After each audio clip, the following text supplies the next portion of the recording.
What's going on, Flames Nation, and welcome to the very first episode of the 2023 edition of the A Sea of Red football podcast. I am one half of the co-hosting team, Richie Longshots. I was the gambling guy last year, but I lost too many people money, so they said, hey, we'll throw them up to the front. And I am so lucky to be joined by the Liberty Twitter OG, the man who walked so all the burner accounts can run. He is the founder and owner of A Sea of Red, John Manson. Yo, Richie, what's up, man? Appreciate the shout out. Excited about this. I'm really excited about this season on the podcast with me and you kind of driving the boat, steering the ship, whatever you want to say, all those cool metaphors. But we're looking forward to tonight as we kind of do a season preview on the 2023 Flames. Lots of changes, lots of turnover, new head coach. A lot of stuff to talk about. We also have lots of guests this evening, several people that follow the Flames, and we'll talk a lot of Flames football, and looking forward to it. We'll do this live every Tuesday night at 8:30, except for October. The month of October will be a little bit different as we have those weeknight games. If we got a game Tuesday night, we can't have a podcast Tuesday night, but we'll talk about that as we get into the season more. But for now, set your clocks for Tuesday night, 8:30, streaming live, all your favorite platforms, and also will be available in podcast form first thing in the morning. So, Richie, what do you think, man? What are you excited about the most for the 2023 Flames? There's so much to be excited about. The last 10 months have been an absolute whirlwind. From the bowl game to now. We have a new coach who has brought in a lot of his own guys. We have a new offensive scheme. We have a whole lot of new players coming in from the transfer portal, freshmen coming in. We have a new conference as of July 1st. There is a new kind of the way the schedule is laid out. We're going to have weekday games. There's so many new things. There's so much to be excited about. But me personally, I'm excited about a lot of the players coming in through the transfer portal. The transfer portal has become such a intricate and important part of college football these days. You look at Alabama, they're bringing in players through their transfer portal. Ohio State to compete at quarterback. Auburn, bringing in Peyton Thorne. It is a huge part of college football. And I know, Coach Chadwell and the rest of the crew did a good job at hitting that portal right away because we had a lot of players leave. And that is part of college football. There were a lot of people on Twitter that were kind of worried and upset about it. But I think it is part of the nature of the beast of the way the game is now. So I'm excited to see a lot of these new players that we might not know their names yet. And John, you're the guy, you have boots on the ground. You're in Lynchburg. You're at practices. You're in the know. Tell me about some of these transfer portal players. Who can we expect that's going to be seeing the field in 11 days? I think the game's in 11 days. Who are some of these players that, we saw them get recruited coming in from another school that are going to make an impact for us this season? Yeah, there's a lot, and we'll talk about some of them as the night goes on and as the weeks go on too as well. But a couple of ones I'm really excited about this running back room. If you've been reading some of my stuff, I know you have, Richie, but those listening, if you've been reading some of my stuff on ASOR.com the last few weeks, I've been talking a lot about the running back room. I hope I'm not building them up too high, but Quentin Cooley's a guy from Wake Forest, a transfer that's going to make an immediate impact. He's going to be ready to go week one, and I think he'll end up leading the team in number of carries throughout the year. I think you'll end up seeing probably 5 guys get decent work at that running back room. If I've kind of been in fantasy football mode here recently on the NFL, and if I was doing a fantasy football college football draft, I would not touch the Liberty offensive backfield. It's kind of like the Philadelphia Eagles this year. They got so many back, but you don't want one of them on your fantasy team because you don't know who's going to get all the work. So, but I think Quentin Cooley's one. I think Victor Vinn's another name to watch in that room. He's probably the fastest guy on the team. He's going to be taking some to the house this year. I'm excited about that. But anyways, I could go on and on and on about it, but I'm really excited about that running back room, some of the new faces there. Vaughn Blue, I know you were asking about transfers, but a true freshman's going to play. He's too good to keep off the field. So I'm looking forward to see what Vaughn Blue can bring as well as a true freshman. And it's funny, somebody I just see the weeknight games should be fun. We'll talk about some of that later as we get into the schedule. But somebody threw up a comment there about Chad. And how he's no longer a host here. I think we should at least touch on that, right, Richie? Like, what happened to Chad? Did he get fired? That's the hot question. So Chad right now is behind the scenes. Chad is busy with a whole lot of other stuff with Liberty Athletics right now, and he is behind the scenes right now, keeping all the guests in check in the green room, making sure we sound and we look halfway decent. So Chad is here. Chad has not gone far. Chad will be at week 1 at the tailgate. Have no fear. Chad is not gone. I think it's one of those he'd rather retire a year too early than a year too late. So Chad's keeping busy. Chad's still involved. But you mentioned the running backs, and there's, like you said, 5 running backs. And I think that's so important because of the way Jamie Chadwell's offense is. There's going to be multiple sets with multiple running backs. So it really is crucial that injuries do happen in football, especially in a sport like football, that we have, we could go 3, 4, 5 deep in a game. So I'm excited about that piece of it for sure. Go ahead. Yeah. I was just going to jump in there and kind of, echo what you're saying and not just that, but also what the way the roster for this offense is. I mean, we know about the quarterback, battle going on throughout camp and into, this week. And when you've got multiple quarterbacks, you don't really have one quarterback. Is that how the saying goes? And what we can talk about that more later on. But, when you got the question marks at quarterback, there's no Malik Willis back there. Regardless of who is a starting quarterback, we know that it's not Malik Willis. Now, I think, Caden Salter, for example, has the potential to be, I'm not saying he's the next Malik Willis, but he has some great potential. The ceiling for him is extremely high. So, but anyways, there's question marks at quarterback, then also receivers. Like, we don't really know, like, that's probably the weakest part of the team. And I hope they prove me wrong. And we see a ton out of CJ Daniels, Noah Frith, EJ Smoot, another transfer I didn't touch on.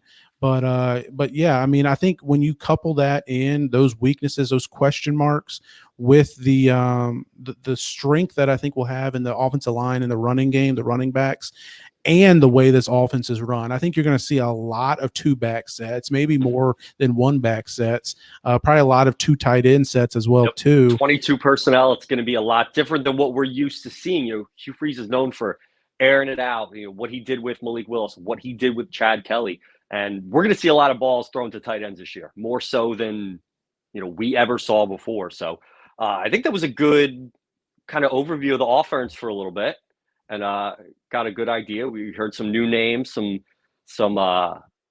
potential new players coming in, whether transfer. Let's take a look at the defense. Take a quick kind of overview. Lost some players to the transfer portal, but we're able to keep some of the big names that we're used to hearing. Break that down a little bit for us, John. Yeah, it's a lot of new faces, and I've been going through position by position, doing the position previews, and did linebackers today, and defensive lines coming out here. I forget the next day or two. But yeah, I think Kendi Charles is the one name we're going to all kind of recognize on the Hmm. defensive line. He's the one kind of known commodity that we know that we have in at the defensive line. It's kind of interior guy that'll hold up multiple blockers and also make his name known in the backfield on occasion as well. But on the outside is going to be a lot of new faces, new names. TJ Bush, true freshman, he's probably going to start week 1 and play a lot, which have a true freshman starting, much less Hmm. on a line position, whether it's offensive line or defensive line, is pretty impressive.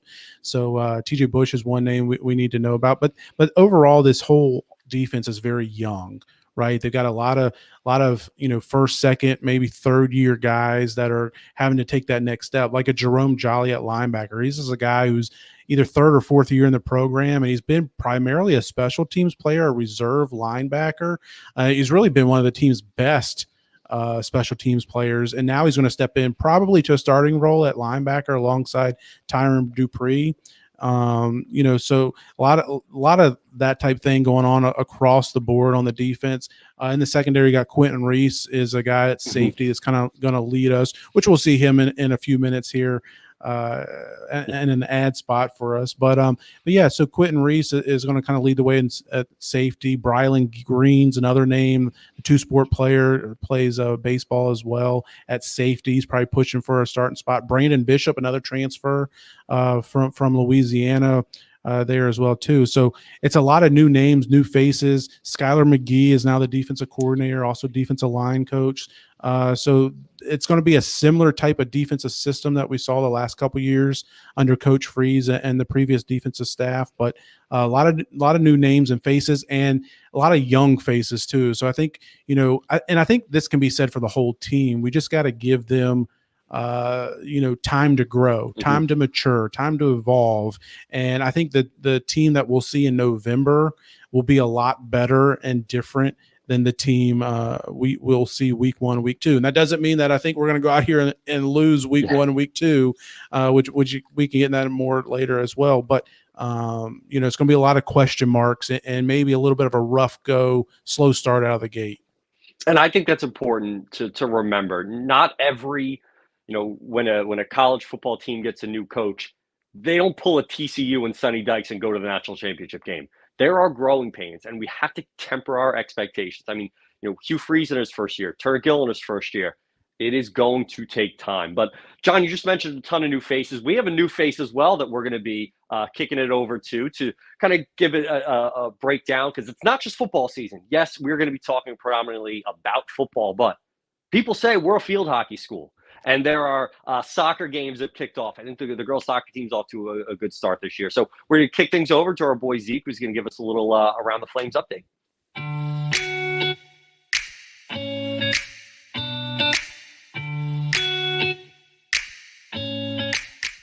What's up, everybody? It's Zach here with your weekly Liberty Athletics recap. Starting off the athletics year strong with Liberty women's soccer. The Lady Flames are 2-0, opening the season with a 2-1 victory over Commonwealth rival VCU last Friday. Goals by Rachel DeRuby, which is the 9th of her career, and Averly Monteith.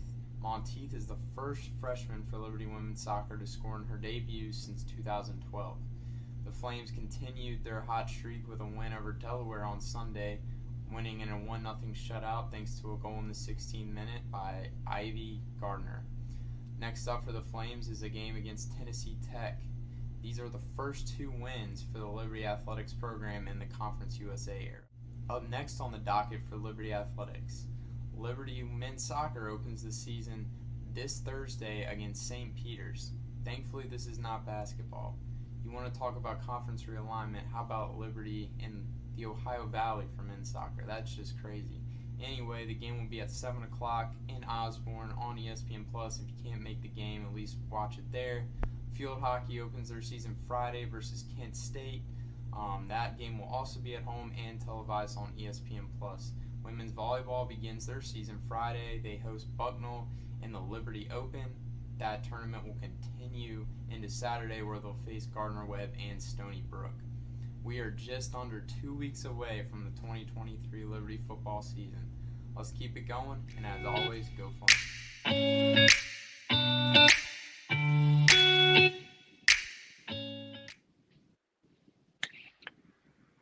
All right, we have our first guest of the season. You have seen her at the sidelines of Liberty football games, Liberty basketball games. She is, as Chad just called her in the chat, EA Sports, Emily Austen, here with us live. Emily, how's your Tuesday night going? I just want you guys to know how much I love Sea of Red because I'm usually in bed right now.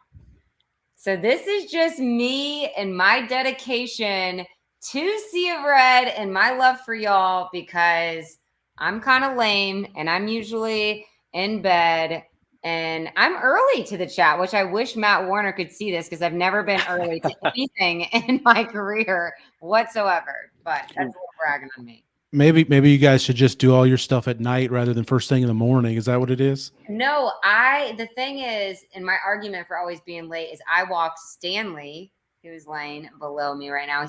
My dog, not my husband. I walk him at 6:30, and then when I get home, I just like want to fix everything and clean everything. So that's what makes me so late. It's not like I'm like sleeping in until 8 o'clock and then running into the office to do everything Flame Central. So.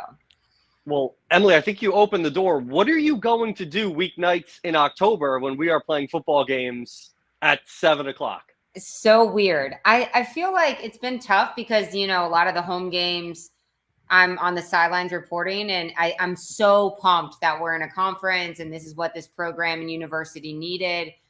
But at the same time, I knew that it meant I wouldn't be doing a lot of the sideline games because CBS will be bringing in their crews, right? So it's kind of like a love-hate relationship, but then it's also like, oh my gosh, I've never had every Saturday free in October. Yeah. I feel like in my entire career. So that's been kind of cool to look forward to, but like I will be watching, I will be able to stay up late for the games in October on those Tuesday and Thursday nights. It's just weird, but again, it's so good for Liberty. And, even in like the years past where they've like shifted to do these like college football games on weeknights, we still have the games on. And even if it's teams that I don't care about or I don't know about, I'm still watching, so that it has to be good for this university to have their name out there. Well, Emily, thanks so much for joining us tonight. I don't know if we even gave you a proper introduction. I think everybody watching and listening knows who you are, but Emily is a Flame Central podcast host and does some reporting around Liberty and sideline reporter as well for a lot of the football games and basketball games as well too. But Emily, you were talking about it there, the schedule. Looking at the schedule, who are some of the games you're most excited about, or maybe have your eyes on as we get ready to kick off here in just over a week? Well, the first game that I'll report is Saturday, September 9th. So I don't know, because you guys are at the games, right? So you're probably not like have your ear pods in listening to our broadcast.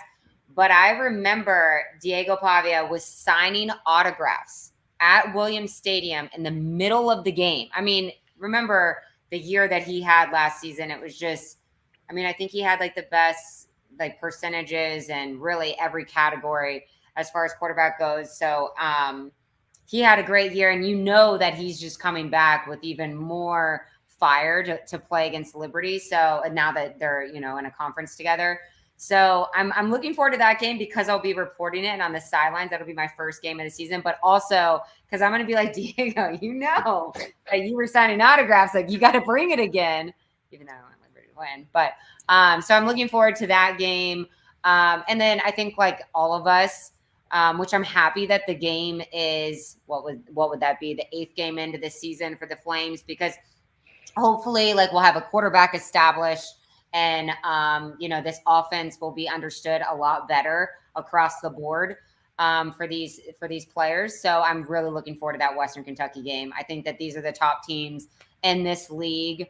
So I don't know how you don't have that circled on every single schedule if you're a Liberty Flames fan. Yeah, I think I should put in now that I'm going to be off on Wednesday, the 25th. Because right. that really is, that's a circled game. And I do think there are a lot of underrated teams in the conference. You mentioned New Mexico State. That kid Pavia balled out. And I remember in the middle of the game last year going, can we get this kid to transfer here? Because he is just an electric quarterback. Like, he's Right. going to be like a Baker Mayfield, Johnny Manziel of Conference USA, just extending plays, doing a lot. Even La Tech, Middle Tennessee, like there are some underrated teams, but that Western Kentucky game is that one that even their fans, our fans, like that's the one. It is circled. It's going to have, and it's so cool to say this, conference championship implications. It's Right. going to have home field implications, that game being the second to last or one of the last conference games of the year. Like that's going to be it. And it's just a shame it's not home, but hopefully next year. Wasn't it? And I need to look back. I think it's Sam Houston where they had a bunch of players redshirt and come back. Mm-hmm. Correct me if I'm wrong. So I think that, when you look at their schedule or look at their record from last season, but listening to them at Conference USA is just, it's a little scary. And those are the games that you have to be careful about, that like you go in, you look at their record, you look at their stats from last year, has no implication of what this team is and what they're capable. They had all of their like best players. I think it was like 14 to 16 players. This coach got to redshirt because he said, hey, if you can redshirt, you can come back when we're part of a conference. And yeah, it's just, you got to like, you can't just look at like the standings and everybody has like Western Kentucky and Liberty picked. Coach Chadwell has said this week in and week out, like a lot of these players on this Liberty roster don't know what that means to get like your best effort every single week from your opponent. And I'm not saying that like in the past, we haven't seen that from like some of these Power Five, but you're playing for a conference championship. So like, this is going to be a whole different level and you're not going to get any sleepers. So I think that it'll be interesting to see who those sleepers are, like from what us media people that vote that actually have no idea. Yeah, and Sam Houston, you're right. They did redshirt a lot of guys last year, but the 2 seasons before that, they were something like 21-4, and won the FCS National Championship. I think it was the spring 2020 COVID season, so I guess spring 21 is when they won it. So they're picked near the bottom of the league, but I don't think that that's very accurate. I don't think there's going to be an easy out any night, kind of like you're alluding to, and I agree with that. And I think another team is Middle Tennessee. That's a team Liberty played a couple years ago. That's one. They've got their head coach has been around for 20 years or something. So they got a lot of continuity, and if they can figure things out at quarterback, that's another team and they come into Williams Stadium this year. I don't know if that's a game you're calling or not, Emily, but that's another team I think we should keep an eye out for as well. What's the date on that? That's one of the October games. Oh, no. I think October is all national. So fortunately. Well, what's this all about? How many games they got you guys doing this year? I've been sliding in CBS's DMs. Don't worry. How many games they got you guys calling? Is it the ESPN Plus games? It's so right now I think we're guaranteed 3, which is the New Mexico State, ODU, and then what's the other one? There's UMass and 11, and UMass. So, and I mean that could change, and I can just keep the stalking efforts up, and you never know. But there you go. But that's just like a part of the game now. They don't utilize the sideline reporter as much anymore, which I understand and stuff. So, but if not, then I've been a freelance reporter in my past, so I definitely like respect the reason why they do it, because those reporters need those freelance gigs that they're guaranteed. So that's why they get assigned certain games each week. So that's the reasoning behind that. Well, Emily, thanks so much for joining us. We'll let you drop off here and get to bed so you won't be late tomorrow to work and all those things. But thanks so much. And Liberty fans, be sure, I know you probably already do, but be sure to follow Emily on all things social media. And where else can they watch you and follow you and the team this season? I'm actually really bad at social media, but yes, listen to the Flame Central podcast. I know you guys were talking about, I see a winner of all fantasy football leagues, not only NFL fantasy football winner last year, but really cool episode coming out this week on Flame Central. If you don't watch or listen to that, it comes out every Friday at 3:00 on ESPN Plus. And it's on some like local networks, I believe, too. But we did our 4th annual Flames fantasy draft. So it's like the same thing as fantasy football in the NFL, but no quarterbacks. I mean, really, last year we could have done quarterbacks because everyone. No quarterbacks, but you get 3 offensive players, 2 defensive players. It's the same scoring as fantasy football. So yeah, it's really fun. We do our teams this week on Flame Central, and we'll do it the upcoming week on the Flame Central podcast, which you can watch on YouTube or anywhere you find your podcast on Spotify or Apple. So awesome. Thanks so much, Emily. And I've been catching all you guys podcasts. You guys doing a great job. Yeah, I need to start producing that thing, and it's off the tracks, but it's fun. Thanks, guys. Thanks, Emily. Have a good one. Too. All right, so that was a great segue. Kind of just wet the beak a little bit, talking about Conference USA, and that is probably the biggest story to hit Liberty athletics, Liberty football this year. And I love mentioning Sam Houston State because JMU won an FCS national championship. They showed up last year and made some noise. I have no doubt in my mind that Sam Houston is going to do the same thing. I was shocked that they were ranked 132 in the college football power index because that to me is crazy. Thoughts, John? Yeah, we put up here on the screen, those of you watching the preseason ESPN CFP rankings, and they've got WKU as preseason number 1, Liberty number 2, which that's pretty much been everywhere you've seen preseason rankings, preseason polls this off season going into the year. So that doesn't come as much of a surprise. And kind of like what we were talking about with Emily is I agree, is I don't think you see FIU, New Mexico State, Jacksonville State, Sam Houston, 129 to 132, which there's only 133 FBS teams, but I don't think those teams. I think they're underrated. I think FIU is a sleeper, to be honest. I think FIU is a team that, again, I don't think they're going to be contending for a conference championship this year, but I got that game circled already. That's game 4 for Liberty this year at FIU down in Miami. That's not going to be an easy game for the Flames. That's an upset alert game I've got right now for Liberty. But New Mexico State, I mean, we got them week 2, and they're not the 130th best team in the country.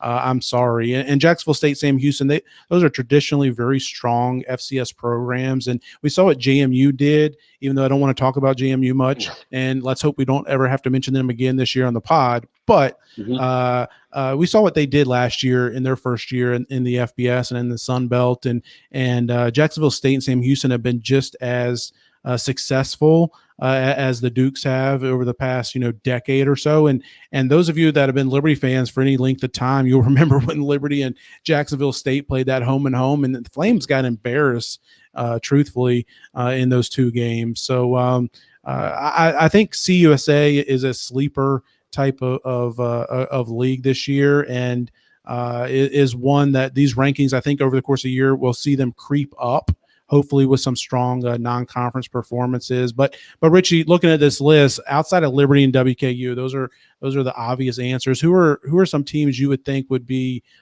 maybe the sleepers to make a run and maybe make an appearance in the CUSA title game here in the end of the season? I know La Tech has a new quarterback brought in from Boise State, and if that hits, they're an older team. They're going to pop. I just talked about the kid Pavia from New Mexico State. When you have a quarterback like that, you can win any game. You are never out of a game. I see Conference USA. Last year the MAC had the weekday on ESPN, and that was all defensive struggles, defensive games. I think the Conference USA is just going to be race to 50s. I think it's going to be offense, offense, offense. And when you get games like that, truly anything can happen. Like I said, if La Tech hits their quarterback, you mentioned Middle Tennessee, they have a quarterback controversy, so to speak. And, Western Kentucky's sitting there with maybe the best G5 quarterback in the country. So very interesting to see how the, second, third, fourth teams play out going through, not knowing who the quarterback's going to be. Yeah, I'm also interested in UTEP. They're a team here at 124 on this ranking.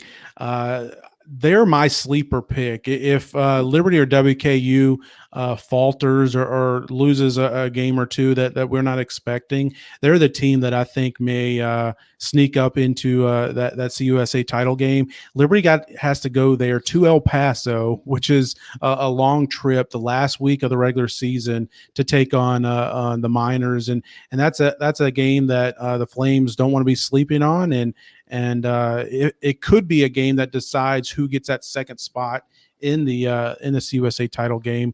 But it should be a fun season. I'm really looking forward to following some conference races this year for the first time in quite a few years. Yeah, we're going to get to root against teams. We have not gotten a chance to root against teams when it comes to playoffs and championships and stuff like that. So it's going to be great to just be randomly rooting against Western Kentucky in the second week in November because we're trying to get home field or we're trying to catch and be the number 2 seed. So I'm super excited about the whole conference play. And we are going to bring in our second guest now. You have seen him on Twitter. We've both had the opportunity to be on his radio show, Fast Lane with Ed Lane. He is the man, and he's going to join us now to talk about some Liberty football. Good evening, gentlemen. Am I audible right now? We can hear you, Ed, loud and clear. Fast Lane, Ed Lane. What's up, man? How's it going tonight? I'm grand, thank you. And you can regrettably see me unless you're just checking out the A Sea of Red podcast, which resumes this week. Yeah, thanks so much, Ed, for joining us. And we're some places that Liberty fans can connect with you if they are unfamiliar, which I don't know how they could be. I mean, you're all things Liberty football, all things Lynchburg sports, but where can Liberty fans find you and connect with you? Well, thanks for the platform and the free plugs, gentlemen. Like I shamelessly do on my handle on this video stream, Fast Lane, Ed Lane, Facebook, Twitter, Instagram, Apple Podcasts, SoundCloud, wherever you listen to podcasts, we're available. I'm not going to ask the home device powered by Amazon to check out the Fast Lane with Ed Lane podcast, because if it happens, it might wake the kids up in the other room and World War III would break out in my house. So I'm going to avoid that. And then also on from 5 to 6 p.m. on the CBS Sports Radio Lynchburg app, or just 93.3 FM if you are cruising around in traffic. We're using air quotes for that in the Hill City. Oh, thank you, Ed. Definitely check his stuff out. I have popped in, listened before, gotten on his radio show to talk about Liberty football. But Ed, you work for a national radio company, not involved, within Liberty Athletics. Give us your thoughts about this season. The last 10 months have been an absolute whirlwind. What are your thoughts? What are your expectations for Liberty going into this season? I could foresee short-term pain, but I also foresee, regardless, long-term gain. I've been high on the Jamie Chadwell hire since obviously that news trickled out after Hugh Freeze left, but the week to have been in motion for that even beforehand. You can look at the Freeze departure and the timeline of that going back to early November, and Liberty being prepared for it, and then the way not just the season ended for Liberty, but also for Coastal. It wasn't all that great. But I like Chadwell. He's a great offensive mind. He knows offense. But my concern for the short term with this season is just you've got a lot of new parts on offense. Heck, on the whole roster, about 50% of them are newcomers this year, which is a huge amount of attrition even in the transfer portal era. And then on defense, just the volume of guys that defected off of that unit. I was listening to you guys before I hopped on talking about how Conference USA could be very offensive based. And I think that could be the case with Liberty just fueling that, because right now I trust Jamie Chadwell's system. I don't think you'll get the full 93 octane version of it, but I don't think it'll be like 85 unleaded either. I think it'll probably be, a closer to, 87, 89 if you're using the gas octane meter here. But it's the reality of trying to implement a new offense, is that when you're doing that, you've got so many new pieces to just put in place. So my thing is when you combine trying to get everyone on the same page offensively with a defense in transition, I can see some bumps in the road this year, but over the long haul, I have no doubt that the coaching staff knows what they're doing. And frankly, with that, plus the Flames Rising collective of Liberties being one of the best in the group of five, the NIL collective, To me, I think they're probably best positioned out of anybody in this conference long term, but it may not result in a championship this year. And Ed, you mentioned the 50% roster turnover. That's obviously been a big topic of debate for the Flames going into 2023 under Coach Chadwell. As someone who covers not just Liberty but also other teams in the area, Virginia Tech as well, and maybe just college football in general. How common has that become as far as having that much roster turnover in one season? We talked about the transfer portal and things like that, but especially with a coaching change. I mean, is Liberty such an anomaly? I mean, we see the headlines with Colorado and primetime, right? And how much turnover they had. But Liberty wasn't that much further behind what Colorado did. Is that something that's becoming a little bit more of the norm across the college football landscape, especially with a coaching change? Oh, I think you hit the nail on the head, John. Is the coaching change part is what accelerates so much of this. And I don't for a second doubt that there are other schools out there that are going to look at how Colorado does with their roster turnover. And while I'm skeptical that they get to the 3 to 4 win mark, which is where they've been projected according to the sports books, if they exceed that by a lot, I would only expect roster turnover to be a more common theme, not just for new coaches, but frankly, teams that underperform and have current coaching administrations in place, because it constantly allows them to hit the reset button on where they go. I don't foresee that being everywhere, but I do think we're in an era where if you're going to talk about the whole pay for play model, which has been discussed, whether it's above board with explicit pay for play or the implicit in some cases with NIL, the reality is these teams are looking at their rosters much more like a professional model. And I just revert back to the old Bill Parcells axiom of the bottom third of the roster. And what he always subscribed to was churning over the bottom third of your roster. So I think most programs would probably aim for somewhere in that ballpark where it's just constant turnover and people that are underperforming or too injured too often or don't seem to be schematic fits, and maybe it was a project that didn't work. I think you'll get that. But to Bill and your point, John, I mean, with the coaching transitions, I think people absolutely are looking at that. And in Liberty's was less the case of just the raw, hey, we're going to run everyone off and replace them with Louis, the way that Coach Prime, of course, has done at Colorado.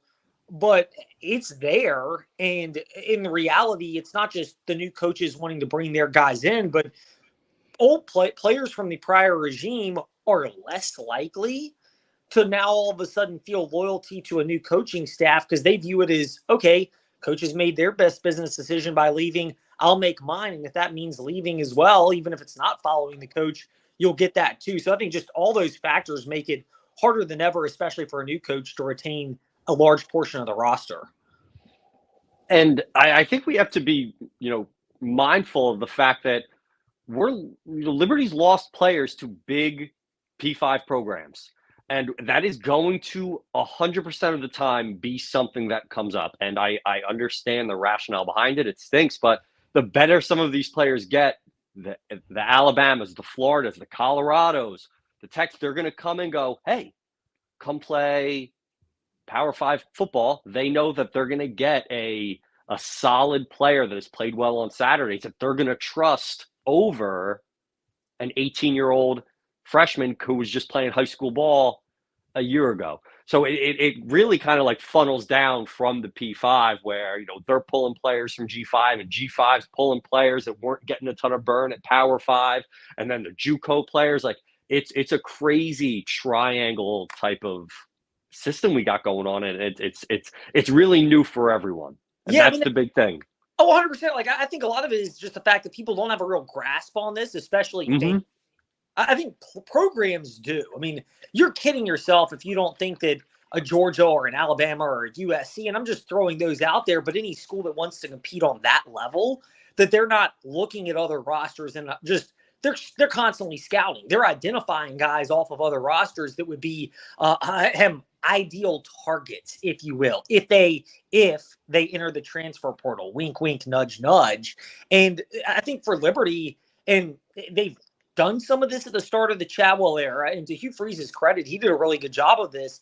they went the other direction. They identified players that had certain issues that pop up, whether it was a lack of playing time or off the field concerns or anything like that. They identified those guys from the Power 5 level, and they knew that there was raw talent, and they brought them to Liberty and trusted they could coach them up. And I think if you're Liberty and Jamie Chadwell, and Liberty's got the resources, not just the NIL side, but the staffing side to have people on board, go in the opposite direction. Figure out who might not be getting playing time at a Power 5 level, but has the raw talent. They just need the right steering and direction, and they could come to Liberty. And frankly, much like guys will transfer up and make a raw business decision, you may get guys who transfer down and realize, hey, if I want to get to the league or maximize my potential and have a chance, I've got to turn it on now. And they come to Liberty more focused than ever, and it goes both ways. Absolutely. You think of Malik coming from Auburn to coming to Liberty to getting drafted. It showed that model is possible. But Ed, thank you so much for coming out. Are we going to see you week 1 at the tailgate? That's the plan. Week 1. Let's go. Yes. You got to shoot me the information, when, where for the tailgate, so I can pop up and make a cameo. Done. Say no more. You are in there. We'll get you the information for sure. So again, Ed, thank you for coming on. Next up, we have a feature that is not new. We had our homeboy B55 and Jason Porter. They're going to be joining us shortly to talk about some of the player stuff. Brandon's been going through some stuff, both good and bad, and we're excited to hear from him and Jason Porter shortly.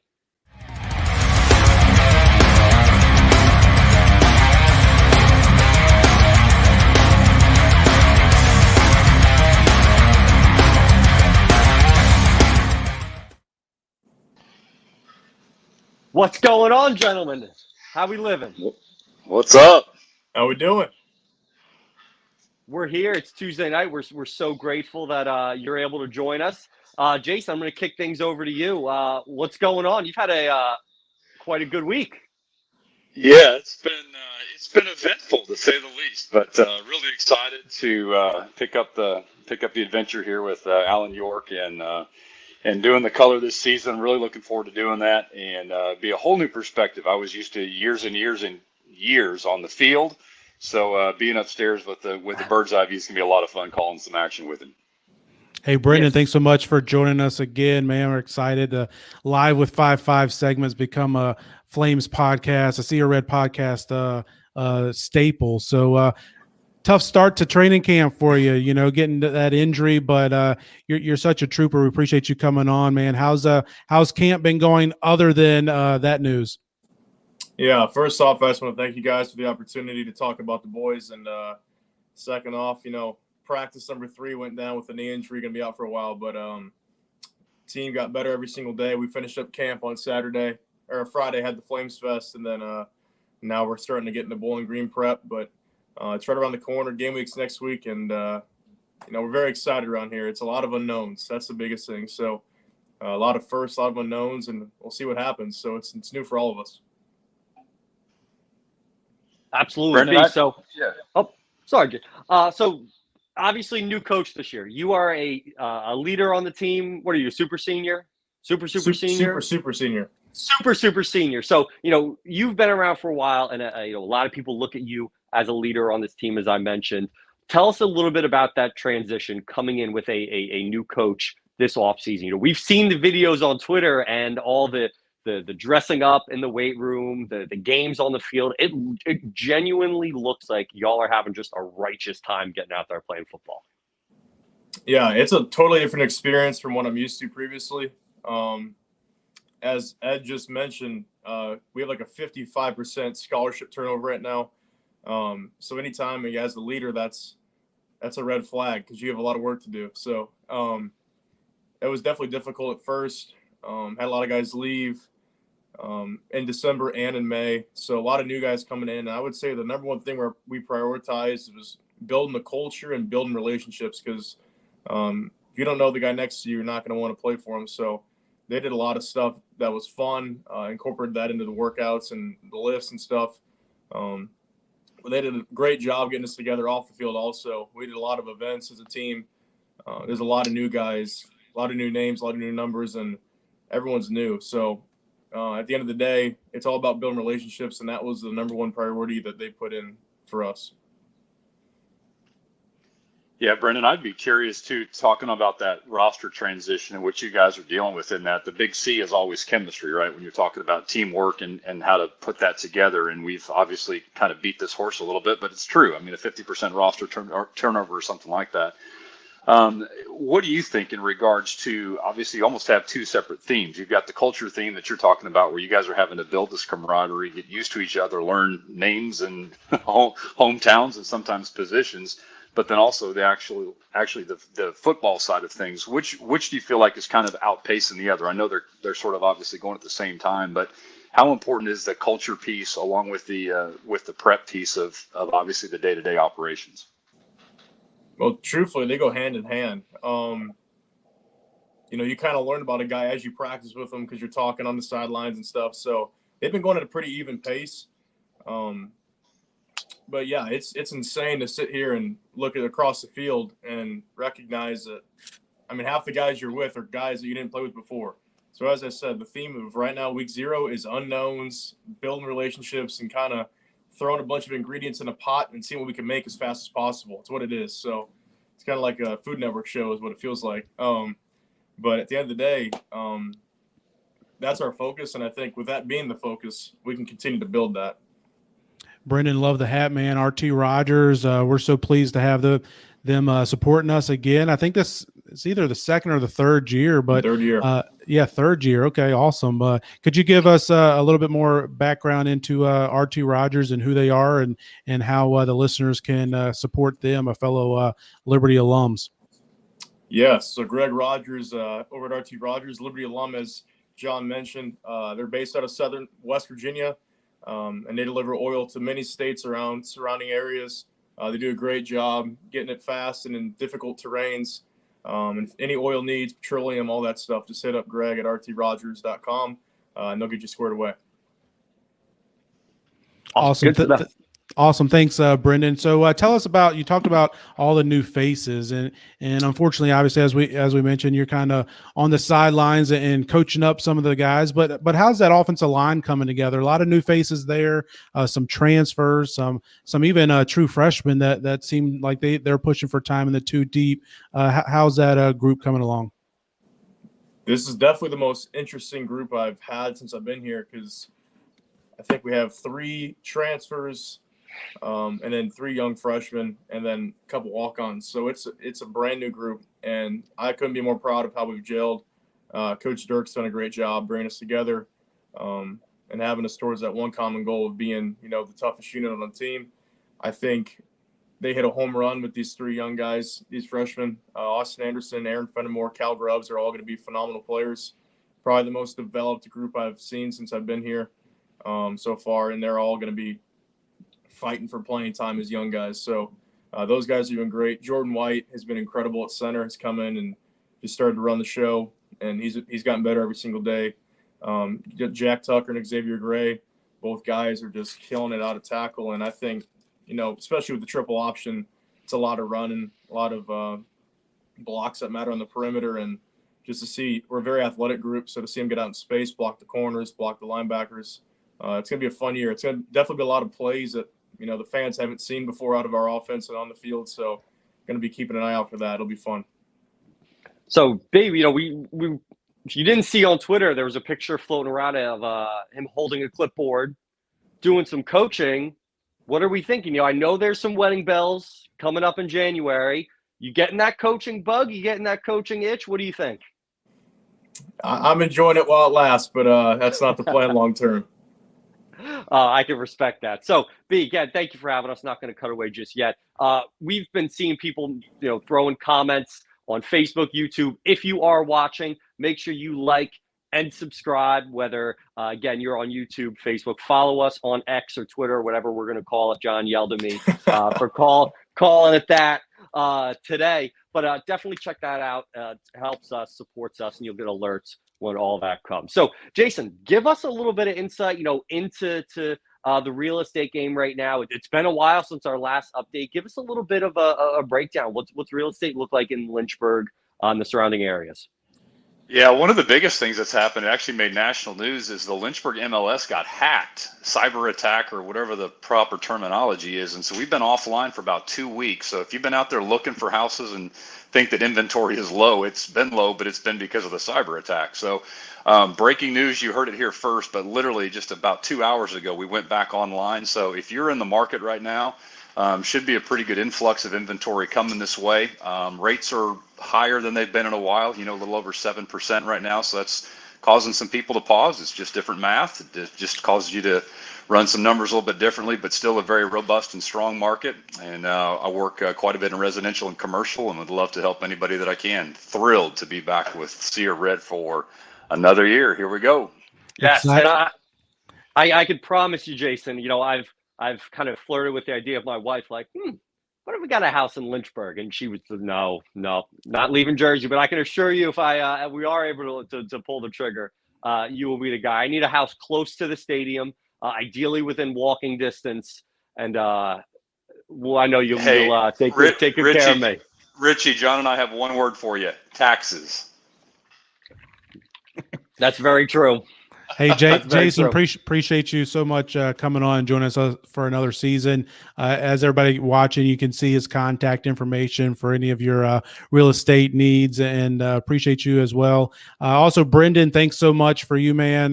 No, it's not easy coming on with you being injured, and it'd be easy to pack it in if you want to do that, but appreciate you joining us again. And he'll be back every week for the Live with 5-5 segment. So looking forward to that once again. Thanks again, Brendan. Richie, what's up next? What we got? We have the man, the myth, the legend. Kyle DeArmond is going to be joining us. Kyle's done a little bit of everything about within Liberty, and I don't want to bury the lead because I do want to have him kind of talk about his Liberty journey when he gets on. But he is one of the Boca boys. For those who were in the know in the bowl game with us last year, we're excited to bring Kyle in and join us this evening. There he is. New microphone? What's up? Hey, nice shirt, man.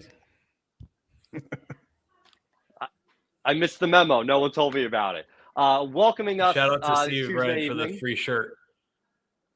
How's it going? It's good, except I didn't get a free shirt. You didn't get this one sent to you? No. Wow. This came in the mail a while ago. I got to get on producer Chad for this one. But Kyle, introduce yourself. You have been around Liberty for a while, different roles. Tell us a little bit about what you've done within the Liberty football program. Yeah, so obviously played from 2006 to 2010, and that was awesome. Love that. Left for a couple years, came back in a quality control role, did that for a few years. Then under Turner Gill, got promoted to wide receivers coach.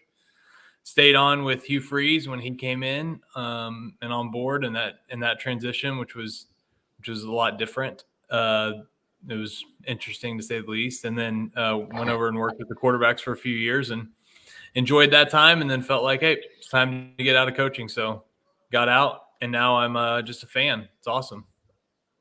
Hey, Kyle, as a coach and as a player, you've been on that side of it when there's been a coaching change. And, so you kind of know what these players are going through. What's it been like for them the last, 8 months or so as they've gone through this coaching change? Those of them that have stuck around, obviously, we know there's been, 50% roster turnover or what may be.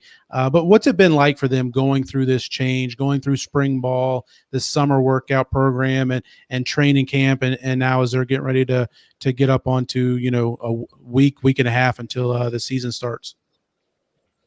Yeah, I think of it like, the trend right now is the cold tubs.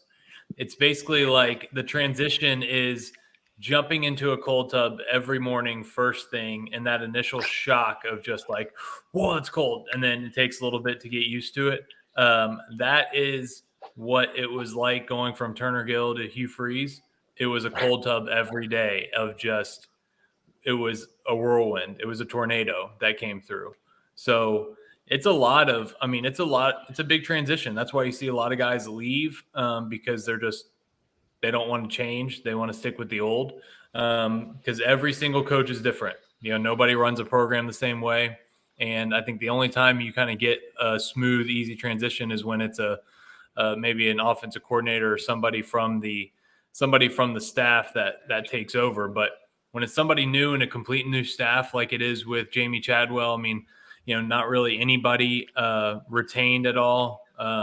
And even if you look all the way down support staff wise, recruiting, there's a couple of people in recruiting that are still there, but people, I think, like Matt Bevins is at Auburn now. And Matt was a kind of a cornerstone to that program, just the consistency. And so when that happens and that leaves, it is a big transition and a big change. So I know it's been difficult, but what it also does is it allows those guys who were not looked at as a player under Hugh Freeze to really step up and have the opportunity to perform during spring, and to say, hey, I can play, and maybe this offense fits me better than the previous one did, and now I got a shot. So I think some guys, the people that stick around, they obviously have stuck around because they've enjoyed it, but I'm sure that there's different opinions too. Oh, absolutely. I want you to put your coaching hat on for a second, Kyle. So you are a staff member at Liberty. It's your first year. What do you want to see the first couple weeks of the season? What are some of those minute details that, as a fan, that we might not realize? What are you looking for as a coach? You go, all right, we're moving in the right direction. We got something going here with all the new stuff going on. Yeah, I think first and foremost, it's just guys knowing what to do, lining up correctly, running the right play, because when you install it in spring, you're going against your defense. And so those guys on offense have yet to go against another defense that they haven't seen for, 16 practices during the spring, and then, 3-4 weeks during the fall. And so just the opportunity to line up and play against somebody else, as a coach, you want to see them come out and execute. And whatever has been installed, that they know it like the back of their hand, and they can go out and they can run it on offense and defense. And then you want to see them play hard. You want to see what it's like when the lights turn on. Everybody can be a big man when it's practice time, but when those lights turn on and those cameras are on and there's people in the stands, you either bend or you do it, and you do it at a high level, or you break and you don't perform. So I think that the coaching staff is probably looking at the guys to say, all right, who's that dog that when the lights turn on, this guy's a player. So I think those are a few things. Kyle, you've been on the sidelines and even on the field in some battles when Coach Chadwell and this staff was on the other side, right? Like Charleston Southern and Coastal Carolina. Obviously, shout out Cure Bowl. Always got that win 2020. We'll always enjoy that and take that one over the current coaching staff. But how different is it? How weird is it for them to now be in the Liberty red and blue? How much of a transition will it be for you when you see Coach Chadwell and Coach Willie Korn and some of the other guys that you're familiar with when they're on the TV and talking Liberty? And is that going to be a tough transition, or is that something you've already made and you're on board and ready to go?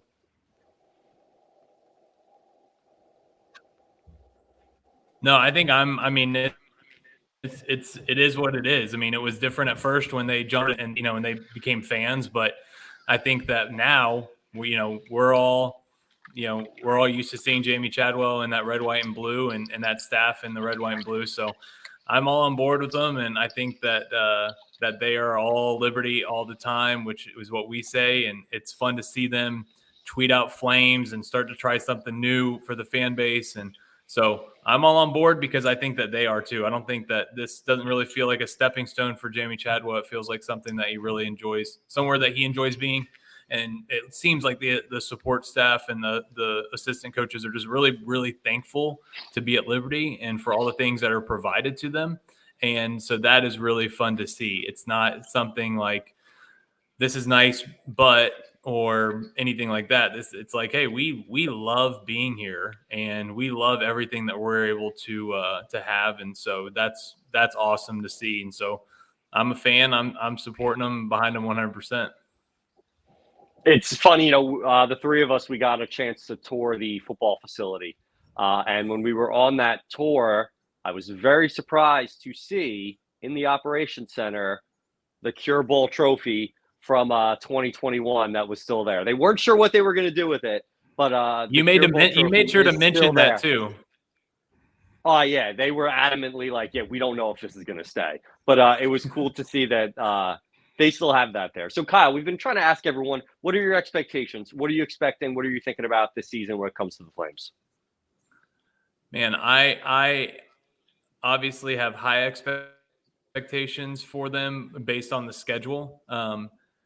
Thinking about in the past, I'm thinking as a former coach and former player of like, man, the players that we did have on our team and how good we were and what we were, the teams that we were playing and beating compared to the teams that we now have on the schedule. You look at the schedule and you're like, we should go undefeated. I don't think that's realistic. Like, as fans, we need to be realistic, realizing like this is a completely new staff. Like you guys have said earlier, I mean, 50% new roster. They put pictures up online, of practice, and I'm like, who is that? Who is that? Who is that? I have no idea who these kids are, and I am, now 2 seasons removed from being with them every single day. So I think the expectations need to be realistic. We should win the games. We should put ourselves in an opportunity to win every single game that we play on that schedule. We should, if our guys are prepared as I expect them to be, based on talent, based on who we have on defense, I think that we should be able to win every game, or at least put ourselves in position to win every game. Will that happen? Maybe, maybe not. I hope so. That would be awesome. But I think, my expectations are a little bumpy.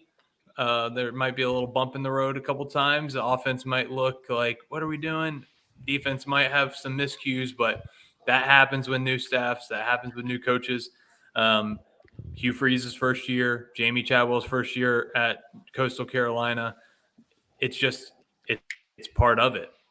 Now with the transfer portal and with, a good recruiting class, that could be different. So, I mean, I have high expectations for them, but I'm going to also be realistic about it and not be, I'm not going to be, firing off tweets to the coaching staff telling them how bad they stink because we're losing games that I think we should win. That's dumb to do, and I hope that our fans are realistic and excited for the season, but don't go bananas on Twitter because you think you could do better than Jamie Chadwell or Willie Korn or any of those guys. So just relax a little bit. Yeah, I think that's the main thing, is just having some patience, giving these guys, some runway, to figure things out, figure out where all the pieces go, and that sort of thing. And that's one thing that I'm telling myself is just give them some grace the first few weeks and whatnot. Kyle, one question I got for you, and switching gears a little bit, Demario Douglas. I mean, you were on staff when he was at Liberty and made defenders look silly most weeks. You've obviously seen what he's been doing in New England, and they're talking about, he's a lock to make the 53-man roster, and may even have some special packages for him and whatnot in the offense there. Maybe what's the best Demario story you may have from your time at Liberty, or when did you first know that this was a guy that had that level of talent where he could play at the NFL level? And are you at all surprised at what he's been doing so far in camp for the Patriots? Yeah, so my first experience with Demario was watching high school film, his high school huddle back in 2018. We were looking for a slot, and we were, recruited Florida heavily, and this small, light slot out of Jacksonville was just destroying people. And he was playing at the highest level in Florida, and he was playing on a really good team. And not only was he playing on the inside, he was playing on the outside. So he was going against, Division I corners that were in high school at the time, but playing on the outside and winning jump balls. That was like the biggest thing that I saw him. And I was like, how tall is he? And Joe Daly and myself like watched him over and over and over again. And we were like, man, this guy can ball. And then Coach Daly was down in Jacksonville and went and watched him play. And Demario told him before the game, he was like, how many touchdowns you want or something like that, and Coach Daly said, I don't know, 2-3 back to him or something. And he did it. I mean, he took like an RPO slant and went to the house and then looked back and pointed at Coach Daly. And I think that the special thing about DeMario and the recruiting process with him was just, his family that supported him was awesome. He was living with his grandma at the time, and going to her house and in-home visits was just so fun. This was a kid that was just so hungry to be great. He worked so hard, and he wanted to be able to provide for his family through the game of football. There was no plan B, and there is no plan B for DeMario Douglas. So am I surprised that he's doing what he's doing? Absolutely not, because when we saw him in high school, he was doing the exact same thing against bigger players. When he got here to Liberty, he was hungry to learn. Coach Harris did a great job developing him. He fit perfectly into the offense that we were running, and he was just hungry to be great. He worked with Coach Dom and got super strong. I mean, going into that last year, his senior year, he really added a ton of muscle. And so he's just, I totally expect that from him, and I'm super excited for him that he's been given the opportunity that he has and kind of gone into a system that fits him perfectly, and just wish all the best for him because he's earned it and he's worked for it. That's awesome. Thanks for that insight, man. I know that's got to be fun to watch, guy that you pretty much lived with for several years and recruited and everything, and seeing him be able to excel at that level. I can't wait to watch him on Sundays. But Kyle, hey man, appreciate you joining us tonight. I know you'll be back on frequently throughout the year. What are you doing now? You're out of coaching now. What you doing now? No, still same thing as last year, doing business development. But now the difference in last year and this year is that we've moved to Texas. So we're in Houston, Texas. So any Houston, Texas Liberty Flames fans hit me up so I know who to watch. I know who to watch some games with. But now we're down here in Houston and loving it. My son is just turned 1 a couple months ago, and so having a good time and excited to watch the Flames this year. And it'll be interesting, in the coming years, going to Sam Houston and going to La Tech and going to some of those games that are drivable for me from Houston. It'll be interesting going and watching them on the road, but excited for the season. Yeah, awesome. I'm sure those road games won't be anything like the Boca Bowl. So No, not, of course not. But I can't. I mean, hey, that's the goal. You talk about what's the expectations. The expectations are for the Flames to win 6, and we can run it back. let's do it. All right, thanks, Kyle. Appreciate you, man. We'll get you soon. All right, thanks, man. All right, Richie. I think next we got Joe Yock ready to go. Pickleball legend. What's going on, boys? Hey, Oh, Joe. what's going on, Joe? What's up, man? Oh, you driving too? Don't wreck on us. Oh no, this is too easy, baby. Give me something hard. This is easy. Fresh off the pickleball court too, huh? I know I missed. I actually missed tonight because I'm driving. I'm supposed to be on a flight this morning at 6:30. It got canceled, and long story short, I got to rent a car, and I'm driving back from Fort Wayne, Indiana right now. Went out to see my son who coaches basketball out there at Huntington University. So I'm about 30 minutes away from being back at the courts. The boys should still be there, getting ready to finish up playing pickleball and getting ready to head to have a good meal. So hopefully I'll get back in time to see them. All right, well, Joe, let's jump into it. You are one of the voices of the. Before that, is that Ricky Longshots, baby? Yeah, it's Richie Longshots. How you living, Joe? Freaking Ricky Longshots, baby. Yeah, I got That's a promotion. about. Yeah, That's the crazy real stuff, right? Chad, you went out and got the real deal Richie Longshots. Now you gassed me up. I'm fired up now. So, Joe, for those who don't know, you are one of the voices of the Liberty Football Podcast. What you got for me, Richie? I'm getting you, Joe. Joe is one of the voices of the Liberty Football Podcast with Emily Austen earlier. And for those who don't know, Joe played wide receiver in college. Joe, we're a little thin at wide receiver right now. You got any years of eligibility left? You know what? I'm going to tell you what, Richie. I ain't no spring chicken anymore. And my post corner route just isn't quite what it used to be. So I'll give you one play in the red zone, and after that, I'm cutting it off. I'll win a That's 50-50 deal. We ball need that. for you. That's all I can give you. Perfect. So, but a lot, we've talked about it a lot today already about the new players, the new offense. Tell us a little bit. What is that offense going to look like? Mentioned it before. Hugh Freeze, a lot of deep balls over the top, spread offense. Running backs maybe in the draw or in the screen. What's this going to look like this year? Yeah, I mean, it's going to be a lot different. I mean, I think what made Coastal, what makes Jamie Chadwell different is that it's such a blended offense that not a lot of people run. I had the opportunity to sit down with Willie Korn, the offensive coordinator, quarterback coach, and he really, we sort of dove into the offense. It's stuff that it's good. It's really good. And I think it's really hard to defend because I think what happened is you have this RPO game, everybody's doing a lot of the same stuff. So defenses over time, they're always playing catch up when you have these new types of offenses that show up. But a lot of people run the same stuff. So defenses over time are able to catch up. I think where Jamie's had success is he's just unique. And I think he blends the triple option with the RPO game and having a quarterback that can beat you with his legs, but also beat you through the air. And it's unique and it's extremely hard to defend because not a lot of teams run it. So when you go into a week of preparation, you're preparing for something that you're not used to seeing.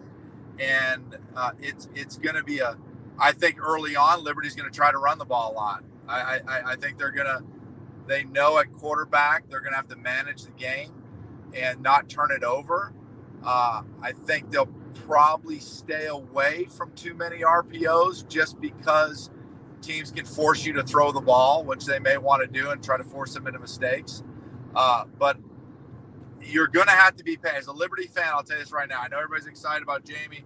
Everybody's excited about the new team, the new staff, but there's a lot of new faces, as you guys know better, for that to gel.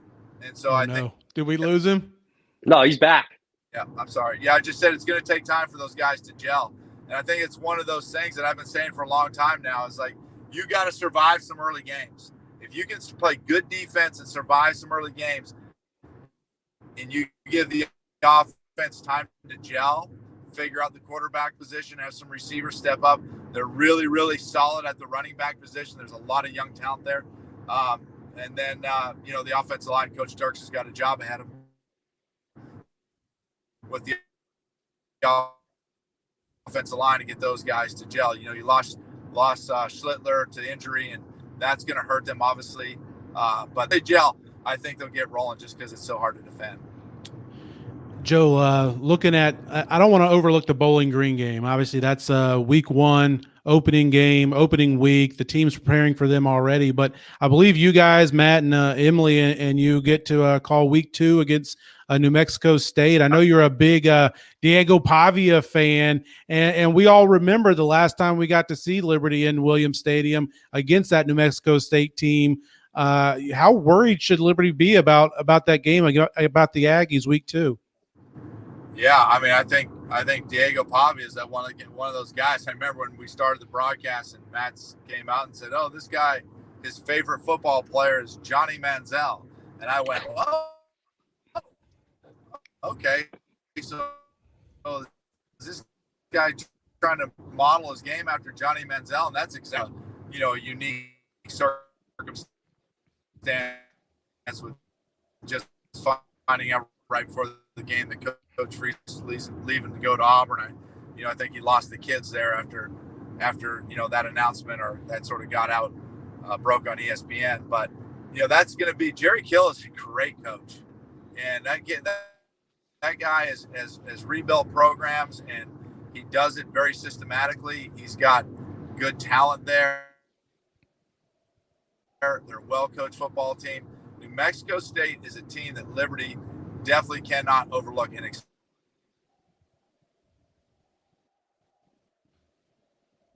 I'm with you, Joe. So Joe running through some service issues. We're going to let him go. He is driving right now, going to see his kids. Safe travels, Joe. Thank you so much for coming on. We will absolutely be in touch during the season. Joe's the man. I appreciate Joe coming on so much.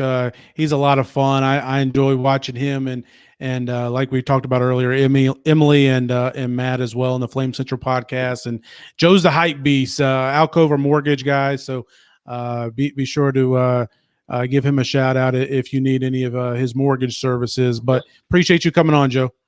Yeah, circle of trust forever. All right.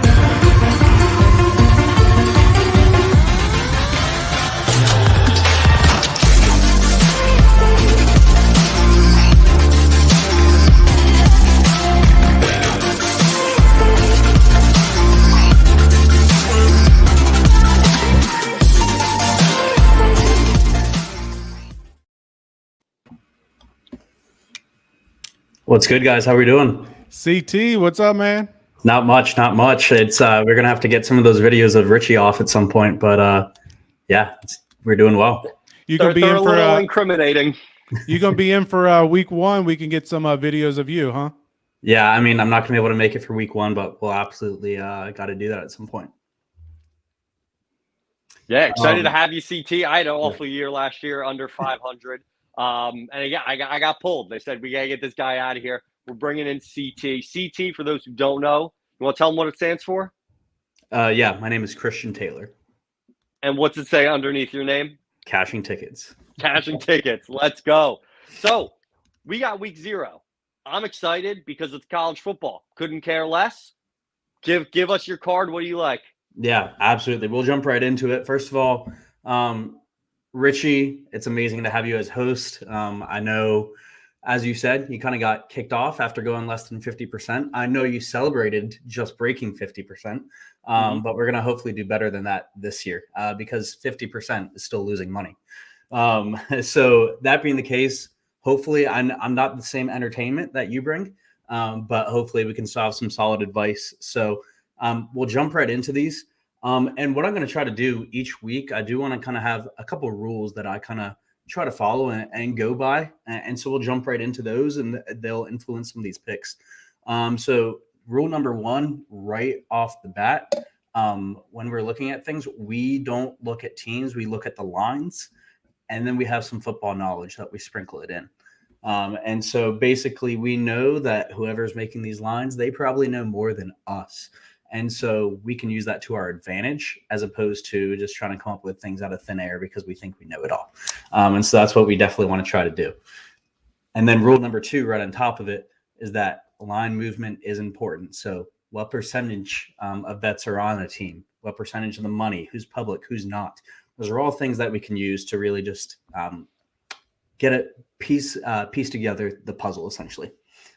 So that being the case, if you guys want to pull up the screen, we'll move on to the picks. So first of all, first game of the season, we have to take it. I also like the value here. So it's Navy against Notre Dame in Ireland. I guess you could say at Notre Dame, but it is in Ireland, 2:30 on Saturday. So first game of the season, I actually like Navy with the points here. So Navy plus 20.5. And so the reason for it, first of all, rule number 3, when a service academy is a dog by more than 2 touchdowns, take them in the points every single time. Generally speaking, they're going to hit because those triple option service academy teams, what do?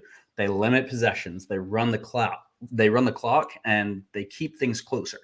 They keep things a lot closer than like a bad air raid offense that's just going to give up the ball really quickly. Looking at FIU, we'll talk about them later. So again, are they going to hit 100% of the time? No, but it's consistent and nothing is going to hit 100% of the time.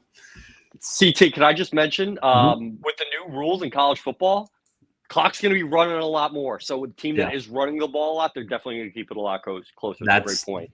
That's such a great point as well. That being the case, when we look at it from a football perspective as well, I think that's even better. I don't think Navy's going to win the game, but Notre Dame, they have a new offensive coordinator. They have a new quarterback, Sam Hartman. We all know him from Wake last year. Richie, you know him well.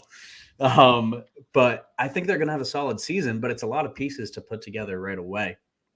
On the flip side, Navy, they have their offense. It is the triple option. It is a little bit different this year. They're bringing in Kennesaw's version of it, which we know as well from the end of the Big South days. But they're also returning like 80% of their offensive line snaps, 85% of their rushing yards. Like they are bringing a lot back, and Notre Dame is bringing back 50% of their defense and less than that. So that being the case, I think Navy can at least keep it close. I'm not saying they're going to win, but I think we can have a decently low scoring game where Navy keeps it within 2 touchdowns or so. No, I agree. I think it's going to be a fun game. The fact that it's going to be in Dublin, it's going to be an electric atmosphere for certain. Game 2, defending Heisman Trophy winner. Yep. An interesting one. I got a take for this game, but go ahead. Yeah. So it is Caleb Williams defending Heisman. He's not going to win the Heisman again. Let's just get that out there now. Voting fatigue every single year at this point. But this offense is still really high powered. And USC is a massive favorite, over 4 touchdowns, 30.5 points. But I do have the over in this game. So I'll touch on why. It's over 64.5. Looking at the football side of things, USC, they averaged 7 yards per play last year, top 10 in the nation. Again, they're returning everything. They also, if you look at the first game of the last year, they beat Rice 66-14. So a lot of these Power 5 teams in their first game of the season against a small G5, they take it nice and easy. But first of all, USC has this precedence that they don't. Second of all of their offense is still the same, so there's no reason for them to keep it vanilla because there's film on them already. So I think USC is going to be rolling. I like their team total. It's 48.5 as well. But the reason why I have this over is because I do like San Jose State to score as well. So their quarterback, I'm going to try to pronounce his name. It's Siobhan Cordero. He's a top 2 or 3 quarterback in the Mountain West. Last year, he had 3,000 yards passing. He had over 30 touchdowns between passing and rushing. So dude is electric. And USC's defense is a massive liability. So they were around 120th in the nation and yards allowed per play and points per game last year. I do think they're going to improve a little bit, but they are still a massive liability. And part of the reason why Caleb Williams puts up those massive numbers. So that being the case, I think San Jose State should be clearing 20 points. I can see them 21, 24, 28, somewhere in there. So if that is the case, I think that over is going to be a breeze. CT, I'm interested in your third pick here, a Conference USA game, Louisiana Tech, FIU. Louisiana Tech 10.5 point favorite. When I first saw that line, I thought it was a little high, but you're taking the Bulldogs. Yeah, and I think that line is high for a reason. So when you think about common football numbers, let's like 3 for a field goal, 7 touchdown, 10, 14, anywhere in there, those are really key.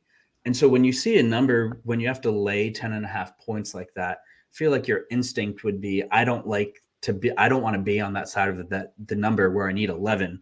Let me just side with the dog.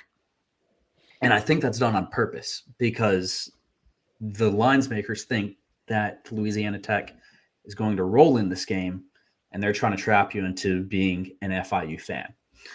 So from a line perspective, I already like Louisiana Tech. Now, from a football perspective, FIU extremely aggressive.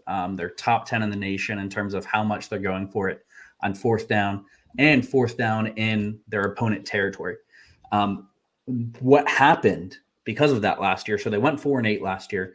They won 4 games. That's great. But in the 8 games they lost by an average of 33 points.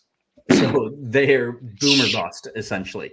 On top of that, they're starting running back towards ACL. 2 of their O-line starters transferred out. So not good signs. And they were an okay team last year.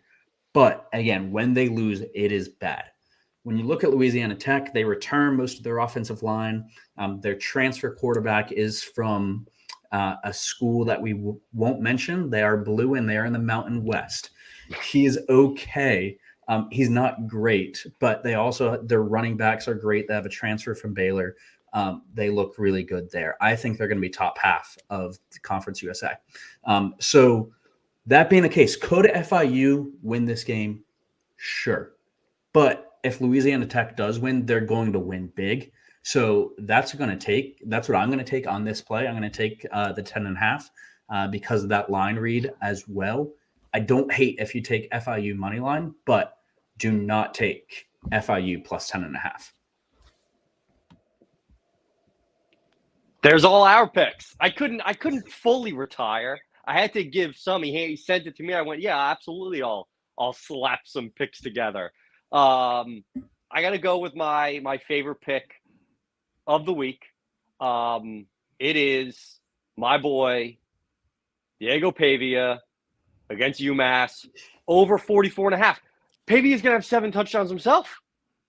And UMass is going to trickle in a couple touchdowns. I love it. I love the over. I'm stuck. I got a work obligation until like 3 o'clock on Saturday, so I'm going to miss the start of the game, but I'm thrilled. 7 o'clock, I'm going to be just settled in. Give me the points. Points. My favorite, my favorite game here. We won't go through them all. You can see them there on the screen, but that Jacksonville State UTEP game. I'm really looking forward to that one. I think that I was surprised the line was as close as it was. I thought UTEP would be over that 3-point favorite mark, but I'll take Jacksonville State on the money line. I think Jacksonville State and Sam Houston are two teams that I'm thinking early on in the season you're going to be able to get great values on them, and I'm riding that train until they let me down. So give me the Gamecocks and the new FCS. Move up in their home opener, Conference USA opener, FBS opener. They got all the momentum. UTEP having to travel cross country. Yeah, I'm going Jacksonville State there. I love that pick. Richie, why do you like UTEP there? I kind of like UTEP this year. I was reading some of the summer college football magazines, and I just kind of like the vibe of Utah. I'm not Utah, UTEP. And I saw that you guys both went Jacksonville State, so I was, you know what? I could get a quick point my way if it goes towards UTEP. Yeah, I also love their stadium. I'm a sucker, guy. You know this last year. I'm a sucker.